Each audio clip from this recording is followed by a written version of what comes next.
The following podcast is going to contain spoilers, along with me, just a regular guy, talking about all the things I love, such as comics, movies, television, music, and books. So yeah, proceed at your own risk.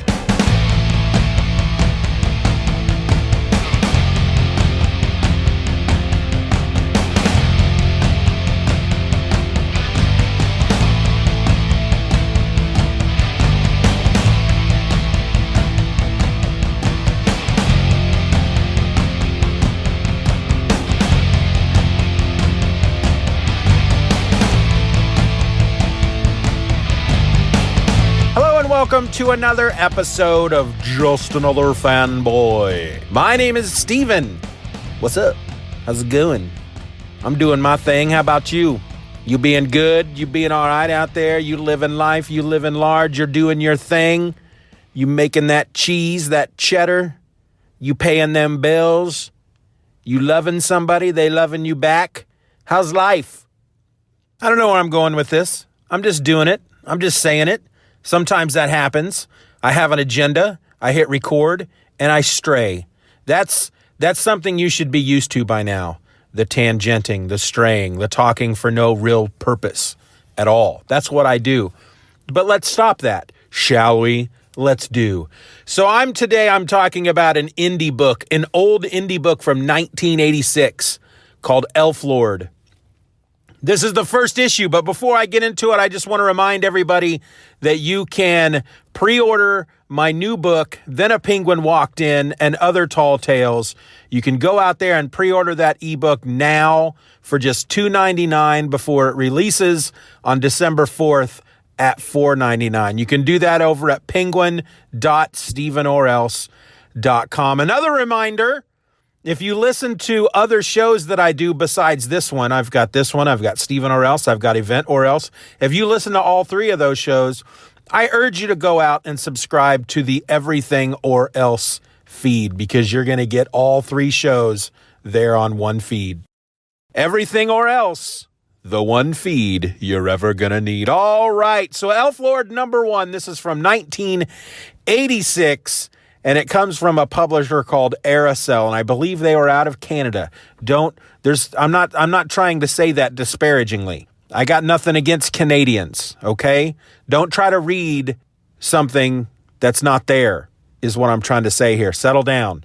This was written by Gordon Derry with art by Blair and letters by Elwin Mark. Okay, so this was a book that came out after ElfQuest started becoming popular. And it was one of those books that I just picked up off the shelf one day while I was in a comic book store because the cover looked freaking awesome. I will be putting the cover out there on Instagram and on Twitter. You'll see it as the cover art to this episode when I post about this episode on Twitter and on Instagram, and you'll see it on the website. But I just fell in love with the cover right away. I found out as I was reading, I can't remember how I found out about it. Maybe I ran into some in some back issue bins. But there were, this is like volume 2 of Elflord. There was another series, a small run series before this that was all black and white. This one's in color. And so I did go back, and I think I found most of the issues through the back issue bins back in the day. I'll have to go look through the attic and see what I've got up there. But I found them all on Comixology. So let me tell you a bit about the world of Elflord, and I'm going to read to you from the inside front cover. It says, "Welcome to the mystical realm of Elflord. It is a world of awesome beauty and chilling terror. Goblins, sprites, and demons lurk in every grove, hide behind every shifting shadow, waiting to strike at the noble elves. But elvish fury is a force to be reckoned with." So this is a world full of elves. And unlike ElfQuest, these elves are not built the same way. It was really confusing at first to my young teenage mind when I first started reading this, because you have a lot of people in the book that look human. They're built like humans. They're built like freaking barrels and these big sturdy arms and these giant heaving chests. And, you know, they look like Arnold Schwarzenegger but they got pointy ears. But then you have like the main character, his name is Hawk, and he's very elfish looking, very elvish. He's very thin and lithe and like a willowy reed. And his companion, Windblade, is also built. He looks like a freaking teenage boy. So the elves in this world come in all shapes and sizes and colors. So that's pretty cool. Now this issue is about Hawk and his companion, Windblade. Windblade is a white-haired elf, which means he can do magic. He's fairly new at it. He's not very good at it. And for some reason, most folk don't trust the white-haired elves. They hold no truck when it comes to magic. And so Hawk and Windblade, they're out on this quest. As the issue opens up, they're looking for this, I think it was called Rune Island, an island of stones, so that maybe Windblade could learn more about his magical powers. And they go to this village, and they ask this blacksmith, they're like, hey, yo, we're looking for this island. And the blacksmith's like, yeah, it's out there in the swamp, but no one's going to help you go out there. No one's going to help you at all because you've got a white-haired elf with you, and we think that they suck. And then, of course, a bunch of big guys come out, and they're like, hey, you little white-haired elf, I don't want you coming around here anymore. How about we kill you? And, of course, Hawk draws his sword, and he's like, you can try, I suppose. I don't care how many of you there are, but we're gonna fight back because it's what we do. Then the blacksmith intervenes, and he says, come on, fellas, let's not bother these boys. Let's let them just be on their way. But mark my words, Mr. Swords, Elfman, and white-haired elf boy man things, no one's gonna help you, so you might as well skedaddle. Well, they go off to the swamp, and they go to this dock, and they can see, I guess there's the islands out there, they can kind of see it, but nobody's gonna help them. They go around the village. Nobody's going to help them. No one's going to give them a boat. There's no boats to be had. There's no boats to be rented. No one's going to ferry them over to the island. So they end up just sitting there on the dock, sitting on the dock of the bay, till finally, as night falls, it's like every dude in the village comes to this dock to kill the two of them. Hey, little white-haired elf, we're going to kill you because you're different than us, and we don't like it. So we're just going to kill you because that's how we deal with things. And there's a big fight. And it's the art. I'm not sure how to describe the art. It's obviously an indie book. You can just tell the art's not quite top-notch, but it's good. It's nice looking. It's not bad. I just don't want to compare it to some of the dudes that are out there today. It does what it's supposed to do. It meets it gives the book a certain feeling. I can't imagine at this point this book being done by anybody else. Let's put it that way. But when it comes to the fight scenes, they're very graphic, but almost cartoony at the same time. Like there's a moment where Hawk cuts off one of the guy's arms, and there's it's the blood splash, but I'm sure it's meant to look savage and gory, and it is, but at the same time it's almost kind of cartoony. There's a point where Hawk throws this dagger at one of the dudes, and it goes through his head, and the guy's he's just looking at you. And he's like, duh, and he's got this knife just right through his head. So it doesn't look like it's trying to be funny. It's just that's how it kind of comes out, if that makes any sense. So as they're fighting the villagers, or Hawk is, because Windblade can't really do much. He's just kind of, oh my, what do I do? I can't. Ooh, my magical powers, they're not there. Oh my goodness. And this boat comes out of the swamp with this cloaked figure on it, and he's like, get in the boat, I'll take you, come on, go. And they both jump in the boat, and they have there's a very little conversation in the boat. They find out that whoever this is in the cloak that we can't see, his name is Storm. So they go to the island, and there's a ring of stones, And Windblade gets in the middle of him, and right away he's just freaking ensnared by this mystical energy, and he's floating in the air, and he's like, oh my goodness, it's got me. I don't know what to do. Oh my, what do I do? What do I do? And Hawk's like, I don't know, because I can't get to you because this magical energy, and I can't pass the barrier. It won't let me. You gotta fight it, man. And Windblade's like, oh dear, oh me. But he fights it and he gets free, and suddenly a wizard appears, and this guy is human, and I don't remember his name, but he basically tells them that he has this ability to walk between the worlds, and he can't quite control it. He was at home having tea, and suddenly now he's here with them. So he's not from this world. He is a wizard, but he's a human, and I don't know, I can't recall at all if there are humans at all in this world, but we're assuming he's human because he's got rounded ears. That's really the only difference between him and everybody else in the book, is that his ears are round. Then suddenly these demon werewolf-looking creatures attack, and the boatman comes to help them, and he rips off his cloak, and he's an elf warrior. He looks very much like Hawk, just dressed differently. And he's like, I've come to help you. And you find out that there was this elite cadre of elven warriors that Hawk is a descendant of, and this guy is one of them. And they all have these missions in life, and they decide amongst themselves, with their own soul, with their own heart, what their mission in life is going to be. And I guess this guy's mission in life was because when these white-haired elves, when these wizard elves, these magic elves come to this island, they're ensnared by the magic, and it plays upon their selfish desires.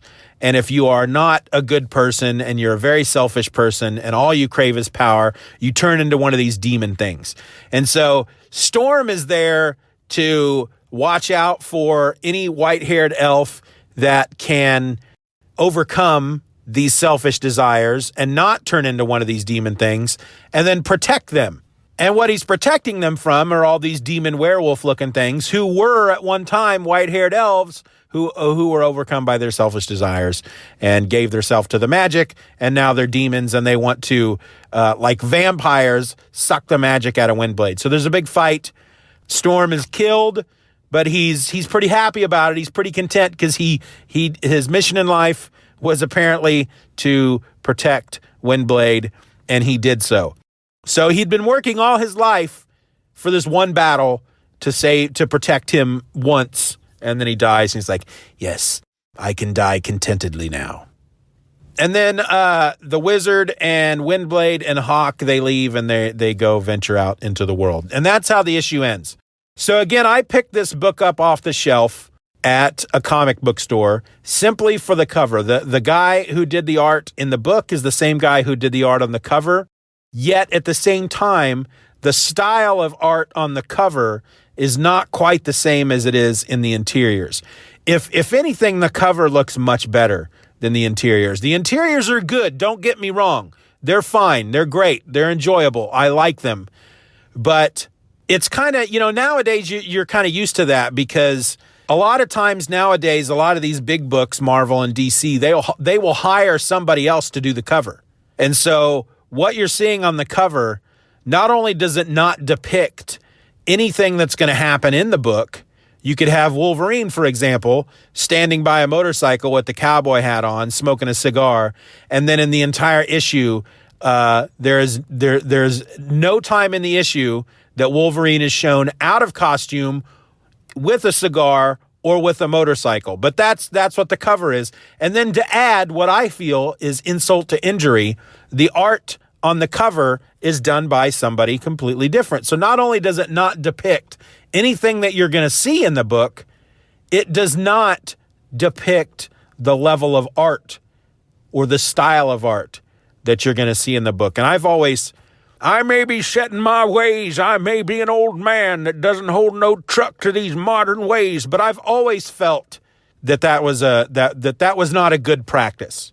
You should not be, because you judge a book by its cover, right?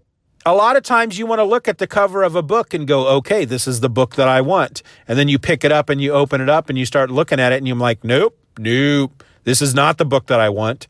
I want the art that was on the cover, not the art that's in the interior. So whatever. But I really kind of fell in love with Elflord back then. See, 86, I would have been a freshman in high school by that point. Depending on what time of the year it came out, I could have been ending my 8th grade year or starting my 9th grade year. But I probably would have been a freshman because by that point I was driving. And I don't recall going to the comic book store and collecting comics before I started driving and had a job. So it had to have been my freshman year. Anyway, I'm delving into realms I don't want to delve into. This is another path down my journey through fantasy, this book. I have been grabbing a lot of different fantasy comics out of Comixology and trying them out. And just like with any other genre, it's really hit or miss. Some of them seem really good, and then you start reading them, and they're not good at all. Some of them are great, and I'm going to talk about more as we go. But I really wanted to talk about Elflord. I don't know if anybody listening to this podcast will even remember that book or would have even read it. I go and I look for it online, and the artist, for example, he's got a Wikipedia page, but the comic itself does not. And I found, because I wanted to see what kind of information I could find about the book, and I would find basically a lot of comic book websites selling the books. So I don't know how popular the book really became. It didn't last for very long. It stayed through Aricel. Aricel kind of made a name for itself with, I don't remember the title, but Dale Keown was the artist on one of their books. And he, of course, went on to fame and fortune by drawing the Hulk. And then he did Pitt for Image Comics. So I remember various books on the shelf from this comic book company. I didn't really read a lot of them. My brother did. I think my older brother read a few of them. But I picked this book primarily up. I picked this book up primarily because I was really into ElfQuest and I really liked the cover. And I was happy with the story. But I couldn't, other than this first issue that I've just recently read, I could not tell you anything else about this story. And so I really got to sit down and start reading all these books. And again, this is volume 2. I bought volume 1, which was maybe 5 to 6 comics. Volume 2 was like maybe 3 to 4 comics. And then there was like 1 or 2 of a volume 3, I believe, if I remember correctly. But I haven't gone back to read any of them. And I don't remember anything about them. I just remember when I saw that cover on Comixology, I said, oh my goodness, that was my jam. So, yeah, I gotta get back and read all of them again to see if they ever ended, see if they ever went anywhere, because I feel like they didn't. I feel like they just kind of just ran out of steam because there's not that many of them. And I don't mean that as in this was just a 3-issue arc and then this volume is done. I just feel like it just kind of, I know that the first volume there's an arc, and I feel like the second volume there's an arc, but I don't know if there is, I can't remember if there's a third volume or not, and if there is, if it went anywhere. Elflord, Volume 2, Issue number 1 is my comic of the day. Be nice to each other. Bye. Just Another Fanboy is a presentation of the Stephen or Else podcast. Questions and comments can be directed to feedback@stephenorelse.com. You can support the show for as little as $1 a month at patreon.com/StephenROr and get instant access to the My Other podcast, a weekly show about whatever crawls its way into my tiny little mind just moments before I tap record. You can find me on the World Wide Web at stephenorelse.com or find me on Twitter and Instagram by searching for @StephenOrElse. I also encourage you to subscribe to the show, leave us a 5-star review, and share this episode with a friend. Just Another Fanboy is a proud member of the Comics Podcast Network. You can find that over at comicspodcasts.com. All links will be in the show notes.